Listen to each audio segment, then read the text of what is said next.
സെക്രട്ടറിയുടെ ചുമതല അടുത്ത കാലത്ത് ഏറ്റുവാങ്ങിയിട്ട് വന്ന വൈസ് ചെയർമാൻ. ഇത് ബാലമുരളീകൃഷ്ണൻ. അദ്ദേഹം ഇതേ ടൈമിൽ എനിക്ക് തൊട്ടു മുമ്പ് അക്കാദമിയുടെ സെക്രട്ടറിയുടെ ചുമതല വഹിച്ച ആളാണ്. ഇത് ജീവൻ ജി വളരെ സീനിയർ ആയിട്ടുള്ള ആർട്ടിസ്റ്റാണ്. ജീവൻ ജി നിങ്ങളുടെ കയ്യിൽ തന്നിട്ടുള്ള രേഖയിൽ അദ്ദേഹത്തിന്റെ പേര് പരാമർശിക്കുന്നുണ്ട്. അദ്ദേഹം കൂടി ഉൾപ്പെട്ട ഒരു വാർത്തയാണ് ഇപ്പോൾ ഇതുപോലെ പത്രസമ്മേളനത്തിന് കാരണമായിട്ടുള്ളത്. അതിൽ കേരള സ്കൂൾ ഓഫ് ആർട്സ് എന്ന തലശ്ശേരിയിൽ ഒരു സ്ഥാപനം പരാമർശിക്കപ്പെടുന്നുണ്ട്. അത് സംബന്ധിച്ച കാര്യങ്ങൾക്ക് വ്യക്തത വരുത്തുന്നതിന് ഇതിന്റെ പ്രസിഡന്റ് ശ്രീമതി സുരേഖ ഇവിടെയുണ്ട്. അതിനപ്പുറത്ത് കെ പി മുരളീധരൻ ഉണ്ട്. അദ്ദേഹം സ്കൂൾ ഓഫ് ആർട്സിന്റെ ജോയിന്റ് സെക്രട്ടറിയാണ്. മറ്റ് ഭാരവാഹികളും സഹപ്രവർത്തകരുടെ പുറത്തുണ്ട്. ഇതാണ് പരിചയപ്പെടുത്തൽ എന്നുള്ളവരൊക്കെ പറയാൻ. അത് കുറച്ച് അധികം ഉണ്ടാവും വായിക്കാൻ. അതിത് പ്രധാനമായിട്ട് ഒരു പത്രത്തിൽ വ്യക്തിപരമായി എന്നെ നേരിട്ട് ബാധിക്കുന്ന വിധത്തിൽ 2 തവണയായി 3 വാർത്ത വന്നിരുന്നു. ആദ്യം ഞാൻ ലീവ് എടുക്കുന്നതുമായി ബന്ധപ്പെട്ടാണ്. രണ്ടാമത് വലിയ ഒരു ക്രമക്കേട് ചൂണ്ടിക്കാണിച്ചുകൊണ്ടാണ്. എന്നാൽ ഒന്നിലേറെ ക്രമക്കേടുകൾ ചൂണ്ടിക്കാണിച്ചുകൊണ്ടാണ്. അപ്പൊ അത്തരം ഒരു സംഗതി വരുമ്പോൾ സ്വാഭാവികമായി ആദ്യത്തേത് നമുക്കങ്ങ് അവഗണിച്ചു പോകാമായിരുന്നു. പിന്നെ വളരെ ശ്രദ്ധിച്ച് എഴുതിയ വാർത്തയാവുമ്പോൾ അങ്ങനെ അവഗണിക്കുന്ന എഴുതിയ ആളോടുള്ള അനാദരം കൂടിയാവും. അതും പാടില്ലല്ലോ. അപ്പൊ ആ നിലയ്ക്കാണ് അത് മറുപടി അറിയിക്കുന്ന ഒരു കാര്യമാണ് കണ്ടത്. അപ്പൊ അതിനകത്ത് നിങ്ങൾ വായിക്കുമ്പോൾ പൂർത്തിയായിട്ടുള്ള കാര്യങ്ങളുണ്ട്. ആദ്യ വാർത്ത 2 വാർത്തകളാണ്. ഞാൻ പിന്നെ അതിലൂടെ വിതരണത്തിന് എടുത്തില്ല എന്നേ ഉള്ളൂ. നിങ്ങൾക്ക് 2 രേഖകൾ ഉണ്ട്. അതിന് പുറമേ ഒന്ന് തന്നാൽ ഈ വാർത്തയായിരിക്കണം തരുന്നത്. 2 തവണയായി വന്ന വാർത്ത. ആദ്യം കെ ഉണ്ണികൃഷ്ണൻ എന്ന ആളാണ് എഴുതിയത്. അദ്ദേഹം കാർട്ടൂണിസ്റ്റ് കൂടിയാണ്. കേരള ലളിത അക്കാദമിയുടെ കഴിഞ്ഞ വർഷത്തെ കാർട്ടൂൺ അവാർഡ് കിട്ടി എന്നുള്ളൊരു പ്രത്യേകത കൂടി അദ്ദേഹത്തെ അനുസ്മരിക്കുമ്പോൾ വരേണ്ടതുണ്ട്. പിന്നെ കെ വി കല തൃശ്ശൂരിൽ നിന്നാണ് അവർ എഴുതിയത്. 2ഉം മാതൃഭൂമി പത്രത്തിലാണ് വന്നത്. സാധാരണഗതിയിൽ പത്രം വായിച്ചാൽ പത്രം കൊണ്ട് തീരേണ്ടതാണ്. പക്ഷെ ഇപ്പം എന്താണെന്ന് വെച്ചാൽ ഞങ്ങൾ ഉൾപ്പെടുന്ന ഫ്രാറ്റേണിറ്റിയിലെല്ലാം തന്നെ ഇത് ചിത്രങ്ങളായി വലിയ തോതിൽ പ്രചരിച്ചതാണ്. എനിക്ക് ഭാര്യയില്ല, 2 മക്കളുണ്ട് ജീവിച്ചിരിക്കുന്നവര്. ബന്ധുക്കൾ ധാരാളമുണ്ട്, വർഗബന്ധുക്കളുണ്ട്, ആർട്ടിസ്റ്റുമാര്. പിന്നെ നിങ്ങൾക്കൊക്കെ ഉള്ളതുപോലുള്ള സൗഹൃദങ്ങളൊക്കെയാണ്. ഇതുവരെയുള്ള ജീവിതം 66 വയസ്സ് വരെ എനിക്ക് തൃപ്തികരമായ ഒരു ജീവിതമാണ്, അഭിമാനിക്കുന്ന ഒരു ജീവിതം നിങ്ങൾക്ക് ഏവർക്കും പോലെ. അത് പൊതുമധ്യത്തിൽ അപഹസിക്കപ്പെടുന്ന ഒരു നിലയുണ്ട് എങ്കിൽ അത് ചോദ്യം ചെയ്യാതെ മൗനിയായിരിക്കുന്നത് ശരിയായൊരു കാര്യമല്ല എന്നുള്ളതൊക്കെയാണ് ഇവിടെ വന്നതും നിങ്ങളെ നേരിൽ കാണാൻ തയ്യാറായത്. ഞാൻ കണ്ണൂരാണ്. കണ്ണൂരിൽ നിന്നാണ് നമ്മൾ വന്നത്. പക്ഷെ ഈ ഒഴിവത്തെ വാർത്തയുടെ പ്രഭാവ കേന്ദ്രം തൃശ്ശൂരാണ്.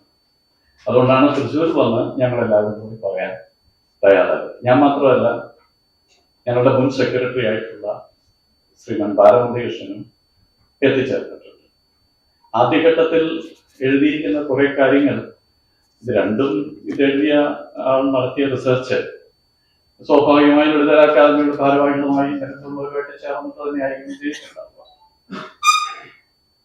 അതിൽ ഞാൻ ലീവ് എടുക്കുന്നത് ആരോ പ്രേരിപ്പിച്ചിട്ടാണ് എന്നുള്ള മട്ടിലാണ് ആദ്യത്തെ ഒരു ഭാഗം കടന്നുപോയത്. ആദ്യത്തെ 3 വാർത്ത സാംസ്കാരിക ഒപ്പത്തിന് താല്പര്യമെടുത്ത കലാപ്രവർത്തനങ്ങളെ കാലതാമസം വരുത്തി എന്നുള്ള വളരെ അസ്പഷ്ടമായ ഏതാണ്ട് കാലതാമസം, ഏത് കാരണമാണ്, മന്ത്രി ഏത് കാര്യത്തിലാണ് താല്പര്യമെടുത്തത് എന്നിത്യാദി ചോദ്യങ്ങൾക്കൊന്നും തന്നെ ഊന്നലില്ലാത്ത ഒരു വാർത്തയാണ് അതിനകത്ത് കണ്ടത്.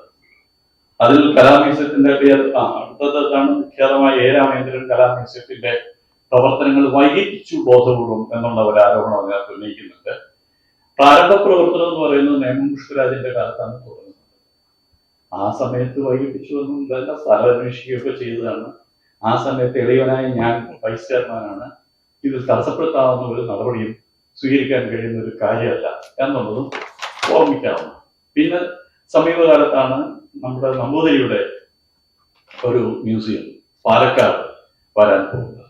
ഇപ്പോൾ ഞാൻ സെക്രട്ടറിയുടെ ചുമതലയിൽ നിന്ന് മാറി ലീവ് എടുത്തിരിക്കുകയാണ്. ലീവിലാണ്, ഞാൻ എപ്പോഴും സെക്രട്ടറി തന്നെയാണ്. പക്ഷെ മറ്റൊരാൾ ചുമതലയിൽ വന്നിട്ടുണ്ട്. എനിക്ക് വിദേശത്ത് 2 സ്ഥലങ്ങളിലായി പ്രദർശനം ഉണ്ട്. ഒന്ന് ഏതൻസിലാണ്, മറ്റൊന്ന് ഫ്ലോറൻസ് ഇറ്റലിയിൽ. ഏതൻസ് ഗ്രീസാണ്. ഞാൻ ഇന്ത്യയിലും വിദേശത്തുമായി 52 പ്രദർശനങ്ങൾ നടത്തിയിട്ടുള്ളതാണ്. ഇനിയും തുടർന്ന് ഉള്ള പ്രദർശനങ്ങൾ വരുന്നുണ്ട്. ജർമ്മനിയിൽ കാൾഫ് എന്ന് പറയുന്ന സ്ഥലത്ത് ഹെർമൻ ഹെസ്സയുടെ മ്യൂസിയത്തിൽ നിങ്ങളൊക്കെ വായിച്ചിട്ടുള്ള സിദ്ധാർത്ഥ, അതിനെ പുരസ്കരിച്ച് 23 ചിത്രങ്ങൾ മ്യൂസിയം ഇന്ത്യൻ പെയിന്റർക്ക് അങ്ങനെ ഒന്ന് നിലവിൽ യൂറോപ്പിൽ എവിടെയെങ്കിലും ഉണ്ടോ എന്ന് ഒന്ന് അന്വേഷിക്കാവുന്നതുമാണ്. ഞാൻ ഇത്തരം കാര്യങ്ങളിൽ കൂടി ശ്രദ്ധിക്കുന്ന ഒരു ചിത്രകാരനാണ്. ഇന്ന് നിങ്ങളുടെ ചുവരിലേക്കായിട്ട് എൻ്റെ ഗാന്ധി സീരീസിൽപ്പെട്ട ഒരു ചിത്രവും കൈമാറിയിട്ടുണ്ട് എന്നുള്ള കാര്യം ഓർമ്മപ്പെടുത്തുക. ചുരുക്കത്തിൽ ഞാനും മുരളിയൊക്കെ പ്രാക്ടീസിങ് ആർട്ടിസ്റ്റാണ്. നമ്മൾ പ്രവർത്തിച്ചുകൊണ്ടിരിക്കുന്ന ആളുകളാണ്. പറയുക മാത്രമല്ല ചെയ്യുകയും ചെയ്യുന്നുണ്ട്. അപ്പൊ അതുകൊണ്ട് പെട്ടെന്നാണ് എന്നെ ചുമതല ഏൽപ്പിക്കുന്നത്. ലളിതകല അക്കാദമിയുടെ സെക്രട്ടറിയുടെ ചുമതല എന്നെ ഏൽപ്പിക്കുമ്പോൾ ഞാൻ അതിന് ഓങ്ങിയിരിക്കുന്ന മനുഷ്യനായിരുന്നു. അങ്ങനെ ഞാൻ വന്ന് ഏറ്റെടുക്കുമ്പോൾ സ്വാഭാവികമായും മുമ്പുള്ള കമ്മിറ്റ്മെന്റ്സ് എനിക്ക് ചെയ്യേണ്ടതായിട്ട് വരുന്നുണ്ട്. അതാണ് ഞാൻ ലീവ് എടുക്കുന്നത്. അതല്ലാതെ ലീവ് എടുക്കാൻ മന്ത്രി ഓഫീസോ CPIM എന്ന രാഷ്ട്രീയ പാർട്ടിയോ ഒന്നും ആവശ്യപ്പെട്ടിട്ടില്ല.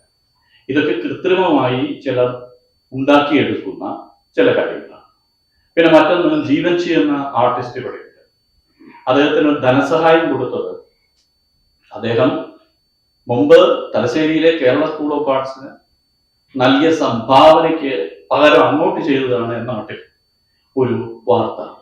അതെങ്ങനെയാണ് ഈ പ്രപഞ്ചത്തിൽ വിശ്വസിക്കാൻ കഴിയുക? നിങ്ങൾ ആലോചിച്ച് നോക്കിയാൽ മനസ്സിലാവും. ഒരു പ്രത്യേക കാര്യത്തിന് വേണ്ടി ഒരു സംഭാവന കൊടുക്കുക. നിങ്ങൾ അത്ര കമ്മിറ്റിക്ക് സംഭാവന കൊടുത്തു, ഉത്സവം നടക്കുന്നു, അത് കഴിഞ്ഞ ശേഷം നിങ്ങൾ ആ സംഭാവന തിരിച്ചു ചോദിക്കുക. ആ തിരിച്ചു ചോദിച്ചു എന്നാണ് ഇവർ പറയുന്നത്. ആ തിരിച്ചു ചോദിച്ചപ്പോൾ ഞാൻ എന്ത് ചെയ്യുന്നു? ലളിതകല അക്കാദമിയുടെ എൻ്റെ സ്വാധീനം ഉപയോഗിച്ച് ഇന്നായിരിക്കട്ടെ ഒരു തുക എന്ന് പറഞ്ഞ് കൊടുക്കുന്നു. യഥാർത്ഥത്തിൽ ജീവൻജി എന്ന് പറയുന്ന ആർട്ടിസ്റ്റ്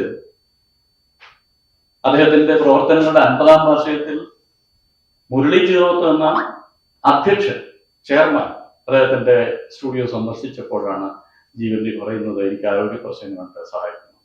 അപ്പോൾ ഒരു 25,000 ഒപ്പിയാണ് കൊടുക്കുന്നത്. അത് ചെയർമാനോടാണ് ചോദിക്കുന്നത്. അത് അദ്ദേഹം പറയും, നിങ്ങൾക്ക് അദ്ദേഹത്തോട് ചോദിക്കാമെന്നാണ് അദ്ദേഹത്തിന് വരുന്നത്. നമ്മുടെ ഈ ജീവൻജി അടക്കം അദ്ദേഹത്തിന് സുഖമില്ലാത്ത ആളാണ്. എന്നിരുന്നാൽ കൂടി ഇവിടെ അദ്ദേഹത്തിന്റെ സാന്നിധ്യം ഉറപ്പുവരുത്തുന്നത് നിങ്ങളെപ്പോലുള്ള ആളുകൾക്ക് അതിന്റെ സത്യം അറിയണമെന്നുള്ളപ്പോൾ അദ്ദേഹത്തിന്റെ സാന്നിധ്യ സഹായമാവുമെന്നില്ല. ഇതൊക്കെയാണ് ഇതിനകത്തുള്ളത്. അത് പ്രത്യേകിച്ചും രണ്ടാമത്തെ ഒടുവിൽ വന്ന നിരവധിയായ ആരോപണങ്ങളുണ്ട്, ഒരുപാട് ആരോപണങ്ങളാണ്. പണം ഞാൻ സ്വന്തം നിലയ്ക്ക് സമ്പാദിക്കാൻ ശ്രമിച്ചു എന്നോ പണം ദുരുപയോഗം ചെയ്തു എന്നൊക്കെ. ഇവിടെ ഇരിക്കുന്ന സുരേഖ സ്കൂൾ ഓഫ് ആർട്സിന്റെ പ്രസിഡന്റാണ്, എന്റെ സൊസൈറ്റിയാണ് നടത്തുന്നത്. 93 വർഷം പഴക്കമുള്ള സ്ഥാപനമാണ്. ഇപ്പോഴത്തെ പ്രസിഡന്റ് വനിതയാണ്, ചരിത്രത്തിൽ ആദ്യത്തെ വനിതാ പ്രസിഡന്റുമാണ്. ഞാൻ മുൻ പ്രസിഡന്റായിരുന്നു. ഞങ്ങൾ അവിടെ അതിനെ വികസിപ്പിക്കാൻ നിങ്ങൾക്കറിയാവുന്ന പോലെ മലബാർ മേഖലയിൽ ഇവിടെ ഭാരതപ്പുഴയ്ക്ക് അപ്പുറത്തേക്ക് ഒരു ഫൈൻ ആർട്സ് കോളേജ് ഇല്ല. ഇവിടെ നിന്ന് കേരളത്തിന്റെ തെക്കു നടന്നാൽ തൃശ്ശൂർ വരെ ആ സ്ഥാപനങ്ങളുള്ളൂ. നമുക്ക് മലബാർ നഗരത്തിന്റെ അർഹതയുണ്ട് എന്നും അത് കേരള സ്കൂൾ ഓഫ് ആർട്സിന്റെ ഒരു അപ്ഗ്രഡേഷൻ ആവാമെന്നും നമ്മൾ കാണുകയുണ്ടായി. അതിനനുസരിച്ചാണ് ഫണ്ട് കളക്ഷൻ നടന്നത്. ആ പ്രവർത്തനങ്ങൾ അവസാനിച്ചിട്ടില്ല. കേരളത്തിന്റെ മുഖ്യമന്ത്രി ബഹുമാനപ്പെട്ട പിണറായി വിജയൻ സഖാവ് ഞങ്ങൾക്ക് അനുകൂലമായി പ്രതികരിച്ചു. ഇത്തവണ MP ഗോവിന്ദൻ മാസ്റ്റർ ഇത്തരം കാര്യങ്ങൾ ചെയ്യുന്നതിൽ സഹായം വാഗ്ദാനം ചെയ്തിട്ടുണ്ട്. കണ്ണൂർ യൂണിവേഴ്സിറ്റി ആ കാര്യത്തിൽ ചില ശ്രമങ്ങൾ നടത്തുന്നുണ്ട്. അതിനൊപ്പം അതിനെ ത്വരിതപ്പെടുത്താൻ ആവശ്യമായ ഒരു പ്രേരകമായി പ്രവർത്തിക്കേണ്ടവരാണ് ഞങ്ങളെന്ന ബോധ്യപ്പോഴുണ്ട്. പക്ഷേ കേരള സ്കൂൾ ഓഫ് ആർട്സിനെ പോലെ സ്ഥാപനത്തിന് പെട്ടെന്ന് അതുപോലൊരു കാര്യം ചെയ്യാൻ ആവശ്യമായ വിഭവങ്ങളില്ല. അതിനാവശ്യമായ ഭൂമി, മറ്റു ഭൗതിക സാഹചര്യങ്ങളൊക്കെ തന്നെ നമ്മൾ രൂപപ്പെടുത്തുകയും അത് പൂർണ്ണമാക്കുകയും ചെയ്യും. പക്ഷെ അതിനിടയ്ക്ക് അതിന്റെ പണം ആരോ അപഹരിച്ചുകൊണ്ടുപോയി. എബിഎൻ ജോസഫിന് എടുത്തുകൊണ്ട് പോകാൻ കഴിയുന്ന ഒരു സംവിധാനമാണോ? ഞാനെന്നല്ല, ഒരു വ്യക്തിക്കും അത് ചെയ്യാൻ കഴിയാത്ത വിധത്തിലാണ് അതിന്റെ അക്കൗണ്ട്സ് ഉള്ളത്. അത് സംബന്ധിച്ചുള്ള വിശദാംശങ്ങൾ ഇവിടെയുണ്ട്. നിങ്ങൾക്ക് ആർക്കെങ്കിലും പ്രത്യേക താല്പര്യം ഉണ്ടെങ്കിൽ ആ അക്കൗണ്ട്സ് പരിശോധിക്കാൻ വേണ്ടി അതിന്റെ പകർപ്പ് ഞങ്ങളുടെ കൈവശമുണ്ട്. ഒരു ബാങ്കിൽ ഞങ്ങൾ പണം അങ്ങോട്ട് അടച്ചിട്ടേ ഉള്ളൂ, തിരിച്ചെടുത്തിട്ടേ ഇല്ല. തിരിച്ചെടുക്കാതെ ഒരാൾക്ക് എങ്ങനെയാണ് അതിന്റെ പണം അപഹരിക്കാൻ കഴിയും? ചുരുക്കത്തിൽ ഈ വാർത്ത രണ്ടിനും പിന്നിൽ കൃത്യമായ കോൺസ്പിറസി, ഗൂഢാലോചനയുണ്ട് എന്ന ആരോപണമാണ് എനിക്ക് ഉന്നയിക്കാനുള്ളത്. അതിൽ കേരള ലളിത അക്കാദമിയുടെ നിലവിലുള്ള ഭാരവാഹികൾക്ക് പങ്കില്ല എങ്കിൽ അതില്ല എന്നവർ അറിയിക്കും. കേരള സ്കൂൾ ഓഫ് ആർട്സിൽ ഇനി അഥവാ എന്തെങ്കിലും ക്രമക്കേടുണ്ട് എങ്കിൽ അവിടെയാണ് പരാതിപ്പെടുക. അത് അന്വേഷിക്കുന്ന പരാതി പരിഹാര സെൽ ആയി ഇവിടെ കേരള ലളിത അക്കാദമി ഉത്തരവാദിത്വം ഏറ്റെടുത്തിട്ടുണ്ടോ? അതിന് പരിഹരിക്കാൻ കഴിയുമോ? രാജ്യത്ത് കൃത്യമായ നിയമ സംവിധാനമുള്ളതാണ്, പോലീസും കോടതിയുമുണ്ട്. തലശ്ശേരിയിൽ ഒരു അനീതി നടന്നാൽ അത് പരിഹരിക്കാൻ തൃശ്ശൂരിൽ ഒരു സംവിധാനമുണ്ട് എന്ന് ഈ രാജ്യത്ത് ആർക്കാണ് പറയാൻ കഴിയുക? അങ്ങനെ ഉണ്ട് എങ്കിൽ അതിനെ നിങ്ങൾ ഗൂഢാലോചന എന്ന് വിളിക്കും. അതാണ് ഇവിടെ നടന്നിട്ടുള്ളത് എന്ന് ഞാൻ ഉത്തരവാദിത്തോടുകൂടി ആരംഭിക്കുന്നു. അത് ശരിയാവണം അതിന്റെ അധികൃതർ പരിശോധിക്കേണ്ടതായിട്ടുണ്ട്. ഞാനാവട്ടെ ഒരു ചിത്രകാരനാണ്. ഇന്ത്യയിൽ മാത്രമല്ല, ഇന്ത്യക്ക് പുറത്തും പ്രദർശനം നടത്തിയിട്ടുള്ളതാണ്. നിങ്ങൾ തൃശ്ശൂർക്കാർക്ക് പോയാൽ പെട്ടെന്ന് അറിയാവുന്ന ഒന്നുണ്ട്. Kerala institute of local administration ഇല്ല, അവിടെ ഗാന്ധിയും ഗ്രാമസ്വരാജും എന്ന് പറയുന്ന ഒരു വലിയ ഗാലറി 3000 സ്ക്വയർ ഫീറ്റ് ഉണ്ട്, ലൈബ്രറിയുടെ മുകളിൽ പോയി നോക്കണം. ഗാന്ധിജിയുടെ കൊച്ചുമോൾ ഇളാഗാന്ധിയാണ് അത് ഉദ്ഘാടനം ചെയ്യാൻ വേണ്ടി വന്നത്. ഒപ്പം ഉണ്ടായിരുന്നത് ഗാന്ധിജിയുടെ ഒടുവിലത്തെ സെക്രട്ടറി വെങ്കിട്ട കല്യാണം എന്ന് പറയുന്ന മനുഷ്യനുണ്ടായിരുന്നു. 97ാമത്തെ വയസ്സിലാണ് അദ്ദേഹം ആ പരിപാടിയിലൂടെ സന്ദർശിച്ചത്.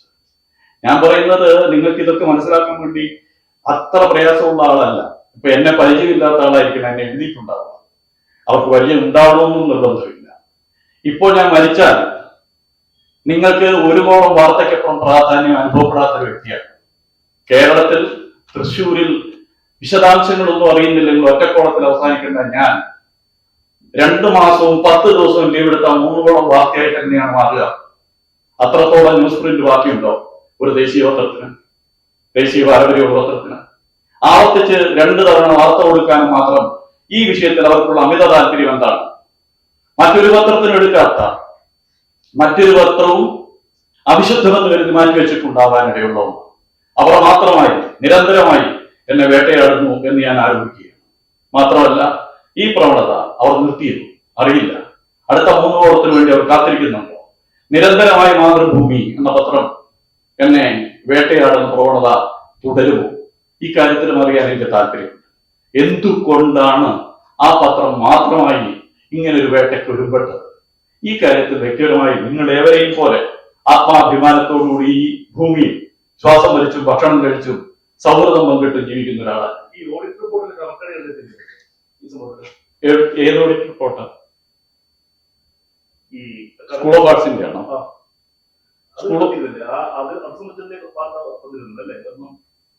ഇവിടെ ഇപ്പോ സ്കൂൾ ഓഫ് ആർട്സിന്റെ ഓഡിറ്റ് റിപ്പോർട്ട് സംശയിക്കുന്നതായിട്ട് ഇവിടെ വാർത്ത ഞാൻ കണ്ടിട്ടില്ല. ആരാ? ഹോച്ചിമിൻ. അത് നിങ്ങൾ പറയുന്നത് ലളിത അക്കാദമിയെ കുറിച്ചായിരിക്കണം, ആണോ? ഹോച്ചിമിൻ ആരോപിച്ചത് വേറൊന്നാണ്. അതായത് ഇവിടെ ദർബാർ ഹാളിൽ ഒരു പ്രദർശനം നടന്നു. ഇന്ത്യയിലെയും വിദേശത്തെയും ആർട്ടിസ്റ്റുമാർ പങ്കെടുക്കുന്ന ഒരു പ്രദർശനം.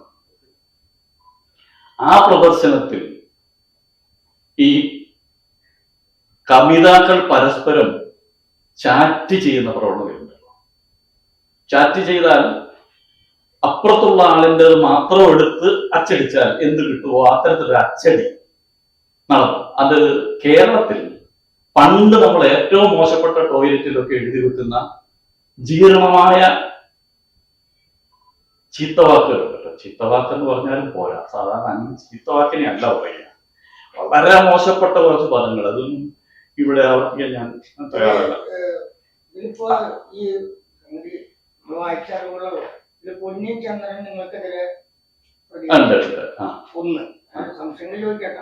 രണ്ടാമത് ചരിത്രത്തിൽ ഇല്ലാത്ത വിധം അക്കാദമിയിൽ ഒതുങ്ങാതെ ഒരു വിഷയം മറ്റ് ഈ പറഞ്ഞ മേഡത്തിന്റെ സ്ഥാപനങ്ങളുണ്ടാവും. ഇതൊക്കെ വന്ന് ഇതിന്റെ ഒരു സാഹചര്യം സത്യത്തിൽ എന്താണ്? മറ്റൊന്ന്, ഇവിടെ നിലവിലൊരു കമ്മിറ്റി കാര്യങ്ങളൊക്കെ ഉണ്ടോ? നിങ്ങൾ സെക്രട്ടറി തന്നെ വൈസ് പ്രസിഡന്റ് അങ്ങനെ ഭരണഘടനയിൽ അങ്ങനെയുണ്ടോ? ഇവിടുത്തെ അക്കാദമിയുടെ ഞാൻ ഇതൊന്ന് പറഞ്ഞു അല്ല ഇത് ഒന്ന് പറയാം. ഹോച്ച്മിന്റെ കാര്യം പറയണം. ആ എഴുതി വെച്ചത് ഹോച്ച്മിൻ നീക്കം ചെയ്തു എന്നുള്ളതേ ഉള്ളൂ കേട്ടോ. അതാണ് ഹോച്ച്മിൻ ഈ വിഷയമായി വരുന്നത്. ഹോച്ച്മിൻ അറിയപ്പെടുന്ന ശില്പിയാണ്. അദ്ദേഹം ദർബാർ ഹാളിന്റെ ചുവരിലുള്ള ഈ എഴുത്ത് അനുചിതമാണ് എന്ന് അദ്ദേഹത്തിന് തോന്നിയതിൽ അദ്ദേഹം അത് എടുത്ത് നീക്കം ചെയ്യുന്നതിന് വേണ്ടി ശ്രമം നടത്തി. അത് ചർച്ച ചെയ്യപ്പെട്ടിട്ടുണ്ട് രണ്ട് ഭാഗത്തും, അനുകൂലമായും പ്രതികൂലമായിട്ടും. മറ്റ് ഹോച്ച്മിൻ നമ്മുടെ ലളിതകലാ അക്കാദമിയിൽ നേരിട്ട് ഒരു പ്രവർത്തനത്തിലുള്ള ആളാണ്. ഇത് നമ്മളെ മനസ്സിലായി.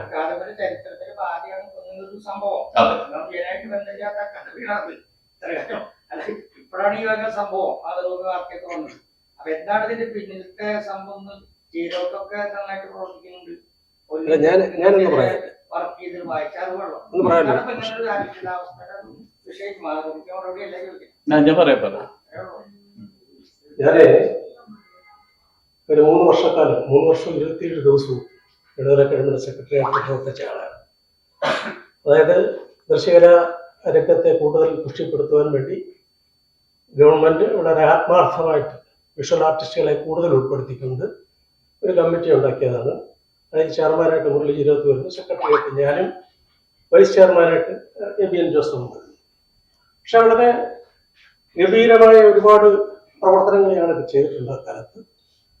പക്ഷെ ക്രമേണ ഈ മുരളി ഇരുപത്തി എന്ന് പറയുന്ന ആള് അയാളുടെ അഹന്തയും പിന്നെ ഏകാധിപത്യ പ്രവണതകളും ഈ വ്യക്തമാക്കാൻ മതി. എന്ന് വെച്ച് കഴിഞ്ഞാൽ കമ്മിറ്റികളിൽ ജനാധിപത്യ വിരുദ്ധ രീതിയിലുള്ള പ്രവർത്തനങ്ങളാണ്. എന്ന് വെച്ച് കഴിഞ്ഞാൽ ഒരു അധ്യക്ഷ സ്ഥാനത്തിരുന്നുകൊണ്ട് ഈ നടപടി ക്രമങ്ങളിലേക്ക് നീങ്ങുമ്പോൾ ഒരു ചർച്ച എന്ന് പറഞ്ഞാൽ അവിടെ ഇരിക്കുന്ന കമ്മിറ്റി അംഗങ്ങളുടെ ബഹുഭൂരിപക്ഷ അഭിപ്രായമാണ് നമ്മുടെ മിനിറ്റ്സായിട്ട് മാറുന്നത്. അവർക്ക് പറയാൻ ഇടം കൊടുക്കാതെ നിരന്തരമായി അദ്ദേഹം തന്നെ പറഞ്ഞു. അപ്പൊ അത് പലപ്പോഴും ഞങ്ങൾ ചോദിച്ചിട്ടുണ്ട്. അപ്പൊ ഇതൊരു വിഷയമായിട്ട് വരികയും പിന്നീട് നമ്മുടെ ഗവൺമെന്റ് നോംസിന് വിരുദ്ധമായി പല പരിപാടികൾ ഇദ്ദേഹം വേറെ പല കേന്ദ്രങ്ങളിൽ നിന്നും പ്രത്യേക താല്പര്യപ്രകാരം തന്നെ അവതരിപ്പിക്കാൻ ശ്രമിച്ചിട്ടുണ്ട്. അപ്പൊ അങ്ങനെ ഞാൻ സെക്രട്ടറി ആയിട്ടിരുന്ന കാലത്ത് ഈ നമുക്ക് പരിശോധിക്കണം, ഈ കമ്മിറ്റി ഒരു തീരുമാനമെടുത്ത് നമ്മുടെ കയ്യിലേക്ക് ഒരു കാര്യം തന്നു കഴിഞ്ഞാൽ അത് ഗവൺമെന്റിന്റെ നോംസുമായിട്ട് ചേർത്തോ എന്ന് പരിശോധിക്കേണ്ട കടമ സെക്രട്ടറിയാണ്. എക്സിക്യൂട്ടീവ് ഓഫീസർ എന്ന നിലയിൽ അത് പരിശോധിക്കും. അപ്പൊ പലപ്പോഴും പരിശോധിച്ചപ്പോഴൊക്കെ അതിൽ അപകടം മണത്തുണ്ട്. ഞാൻ ഉദാഹരണം പറഞ്ഞു കഴിഞ്ഞാൽ നമ്മുടെ എറണാകുളത്ത് ഒരു ഡിസൈൻ വേൾഡ് എന്ന് പറയുന്ന ഒരു ഗ്രൂപ്പിന്റെ ഒരു വലിയ പ്രദർശനവും ഒക്കെ ആയിട്ടൊരു, അപ്പം 3-4 സ്ത്രീകളാണ് വന്നത്. അപ്പൊ ഇദ്ദേഹത്തിന്റെ ഒരു നിർദ്ദേശപ്രകാരം അവരെന്നെ വന്ന് കണ്ടു. അവരാവശ്യപ്പെട്ടതെന്ന് പറഞ്ഞാൽ 8 ലക്ഷം രൂപയാണ്. ഈ 8 ലക്ഷം രൂപ എന്ന് പറഞ്ഞു കഴിഞ്ഞാൽ എങ്ങനെ നമുക്ക് കൊടുക്കാൻ പറ്റും? ചെയർമാൻ പറഞ്ഞിട്ടാണ്. അപ്പൊ ഞാൻ പറഞ്ഞു, ഇതിന് നിങ്ങൾക്ക് ലൈസൻസ് ഉണ്ടോ? ഇങ്ങനെ അപ്പൊ ഈ അക്കാഡമിയായിട്ട് ചേർന്ന് ഒരു കാര്യം ചെയ്യുമ്പോൾ 8 ലക്ഷം രൂപ കൊടുക്കണമെന്നുണ്ടെങ്കിൽ അവർക്ക് ലൈസൻസ് വേണം. അപ്പൊ അത് ഞാൻ തടഞ്ഞു വെച്ച് കഴിഞ്ഞപ്പോൾ ഇദ്ദേഹം പിന്നീട് എന്നെ ശത്രുദോഷം നടത്തിയത്. അങ്ങനെ എനിക്കെതിരെ പ്രചരണങ്ങൾ ആരംഭിച്ചു. ഇതുപോലെ പല പത്രങ്ങളെ ഉപയോഗിച്ചുകൊണ്ട് തന്നെ. അതുപോലെ തന്നെ നമ്മുടെ കേരളത്തിൽ ഉടനീളം വലിയ ആക്ഷേപങ്ങൾ ഉണ്ടാക്കിയ ഒരു 3-4 കാര്യങ്ങളുണ്ട്. അതായത് നമ്മൾ എറണാകുളം ദർബാർ ഹാളിന് സമീപത്തായിട്ട് മഹടി പാലത്ത് ഒരു റെസിഡൻസി പിന്നെ ഒരു ബിൽഡിംഗ് എടുത്തിരുന്നു റെസിഡൻസിക്ക് വേണ്ടി.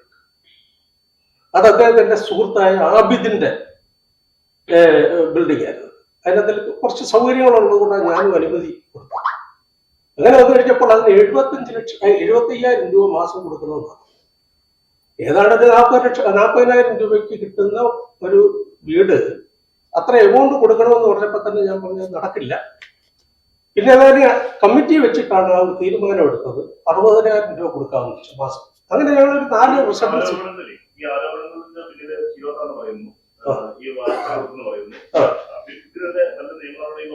അല്ലെങ്കിൽ അതിന് വേറെ മറ്റു നീക്കുന്നുണ്ടോ? അത് നമ്മൾ ആലോചിക്കുന്നുണ്ട്. അല്ല, അത് ആലോചിക്കുന്നുണ്ട്, നമ്മുടെ പരിഗണനയിലുണ്ട് ആ കാര്യം. അപ്പൊ ഇത് പറഞ്ഞാല് ഈ ഇപ്പൊ പറഞ്ഞ കെട്ടിടവുമായി ബന്ധപ്പെട്ട് ഒരു പത്രം മുരളി പോയി കഴിഞ്ഞപ്പം എഴുതിയത് മുരളി നടത്തിയ അഴിമതിയാണെന്നാണ്. ഈ ബാലമുരളീകൃഷ്ണൻ നടത്തിയ അഴിമതിയാണെന്ന് പറഞ്ഞു. അപ്പൊ അതിനെതിരെ നമുക്ക് എന്ത് നടപടി എടുക്കാനാണ്? നമ്മളിപ്പോ ലുലുവിന്റെ മറ്റേ ചേട്ടനെതിരെ, സാറിനെതിരായിട്ട് ആരോപണം വന്നു പറഞ്ഞു, അങ്ങേരെ നടപടി എടുക്കുന്ന പോലെ നമുക്ക് പറഞ്ഞ വലിയൊരു പത്രത്തിനെതിരെ ഒന്നും എടുക്കാൻ പറ്റില്ല.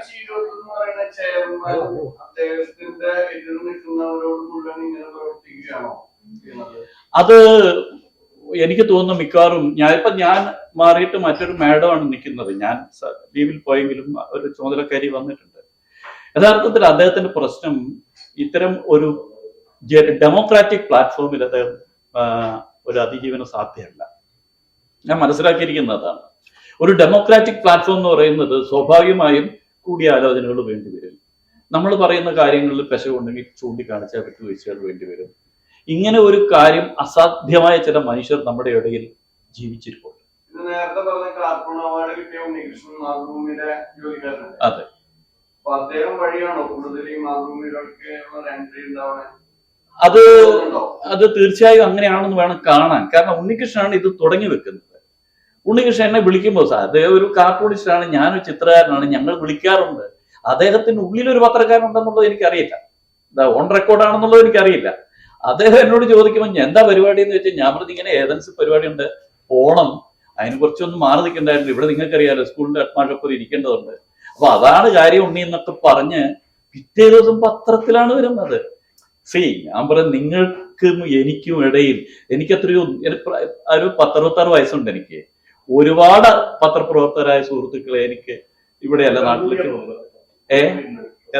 ഉണ്ട്.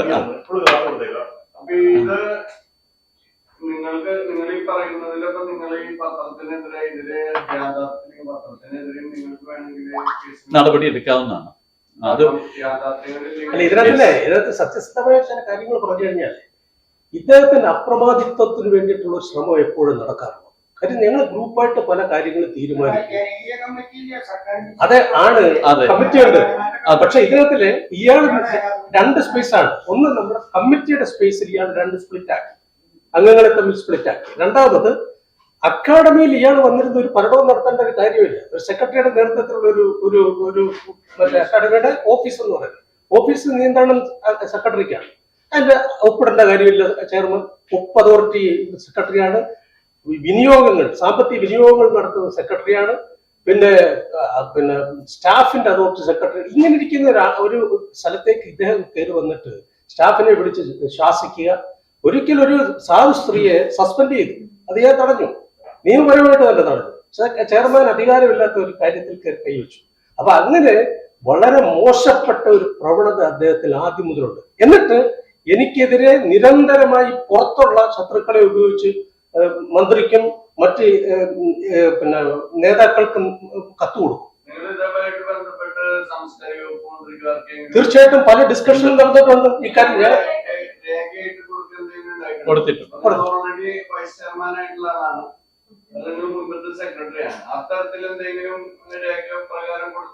ഉണ്ട്, ഞാൻ എന്റെ നിലയ്ക്ക് കൊടുത്തിട്ടുണ്ട്.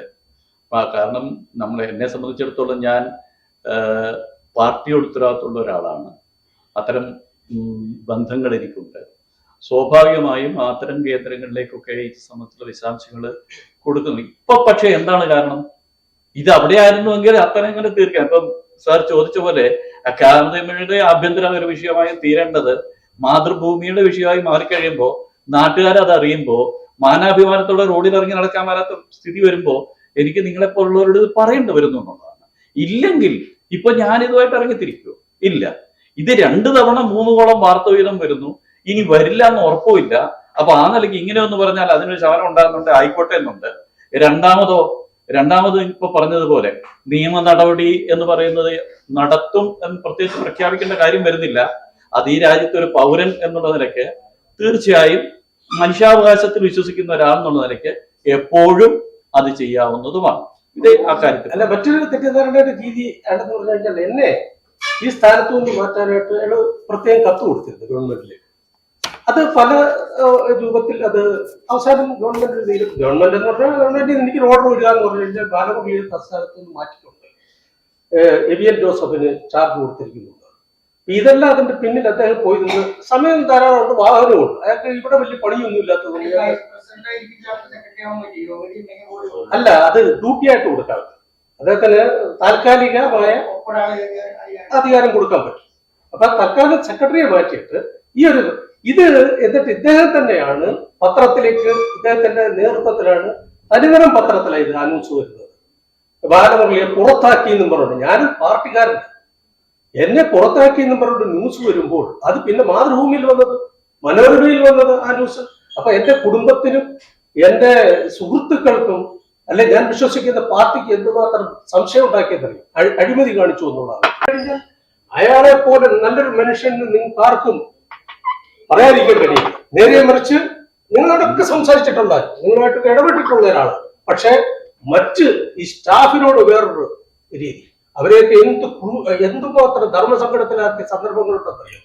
അതുപോലെ ഈ അക്കാഡമിക് ഓഫീസിനെ പല സന്ദർഭങ്ങളിലും അയാൾ സ്തംഭിപ്പിക്കാൻ ശ്രമിച്ചിട്ടുണ്ട്. അങ്ങനെ ഒരു ദ്വിമുഖ രീതിയിലുള്ള ഒരു വ്യക്തിത്വമാണ് അത്. അതുകൊണ്ട് തന്നെ വൈകല്യം നിറഞ്ഞ ഒരു അവസ്ഥയിലൂടാണ്. അതായിക്കോട്ടെ, ഞങ്ങള് ആയിക്കോട്ടെ. അപ്പൊ അതുകൊണ്ട് ആ ഒരു റൂട്ട് തന്നെയാണ് എവിഎൻ ജോസഫിനോട്. ഇനിയിപ്പോ നേരമില്ല, ഞാൻ പറഞ്ഞു നിങ്ങൾക്ക് പ്രയാസമുണ്ട്. ഞാൻ പറയാം, സെക്രട്ടറിമാർ വാഴാത്ത വിധത്തിൽ ശുഭകരമല്ലാത്ത ഒരു നില ഏതായാലും വാസ്തുപ്രകാരമല്ലല്ലോ. അത് അല്ല, അങ്ങനെ വിശ്വസിക്കുന്നില്ലാത്തവർക്ക് വേണ്ടി പറയുകയാണ്. അത് ഇത്രയേ ഉള്ളൂ. അവിടെയുള്ള ആളുകൾക്ക് കൈകാര്യം ചെയ്യാനുണ്ടാകുന്ന പ്രയാസം ഇതാണ്. ഞങ്ങളുടെ സെക്രട്ടറിമാരായതുകൊണ്ടാണ് ജീവനക്കാർ വല്ലാതെ പ്രയാസപ്പെടുന്ന ഒരു സ്ഥലമാണ്. പ്രത്യേകിച്ചും നിങ്ങൾക്കറിയാമല്ലോ, ഇത്തരമുള്ള ആളുകൾക്ക് ജനാധിപത്യ സ്വഭാവമില്ലാതെ ഏതാ നമ്പർ 9447065898. മറ്റൊരു കാര്യം കൂടെ പറയാം. കാലാകാലങ്ങളായിട്ട് ലളിതകല അക്കാദമിയായിട്ട് ബന്ധപ്പെട്ട് കഴിഞ്ഞിട്ടുള്ള ഒരുപാട് കലാകാരന്മാർ ഇപ്പൊ കേരള ലളിതകല അക്കാദമിയെ സംശയത്തിൽ നോക്കുക. കാര്യം ഒരു പരിപാടി അവർക്ക് ക്വാളിറ്റി ഇല്ലെന്നാണ് പുള്ളി പ്രഖ്യാപിക്കുന്നത്. ഒരാളിനെ ഒരു ക്യാമ്പിന് വിളിക്കുമ്പോൾ ക്വാളിറ്റി ഇല്ലാത്തവർ അവരെ ഉൾപ്പെടുത്തണം. ഏത് ക്വാളിറ്റി? ഒരാളിന് ക്വാളിറ്റി ഇല്ല, ക്വാളിറ്റി ഉണ്ടാക്കേണ്ട സ്ഥാപനം കൂടാണത്. അപ്പൊ അങ്ങനൊക്കെ ഒരുപാട് ഗ്രൂപ്പുകളെ സൃഷ്ടിച്ച് ഇന്ന് കേരള ലളിതകല അക്കാദമി ഒരു പ്രവർത്തനവുമില്ലാതെ എന്തൊക്കെയോ കാട്ടിക്കൂട്ടി പോകുന്ന ഒരു സ്ഥാപനമായി മാറി. അതിന്റെ പ്രധാന കാരണക്കാരൻ കേരള ലളിതകല അക്കാദമിയുടെ ഇപ്പോഴത്തെ ചെയർപേഴ്സൺ മുരളി ചീരോത്താണെന്ന് എവിടെ വെച്ചും തെളിവ് സഹിതം നിങ്ങൾക്ക് ഓരോ കാര്യങ്ങൾ വേണമെങ്കിൽ എനിക്ക് ഒരു മുൻ സെക്രട്ടറി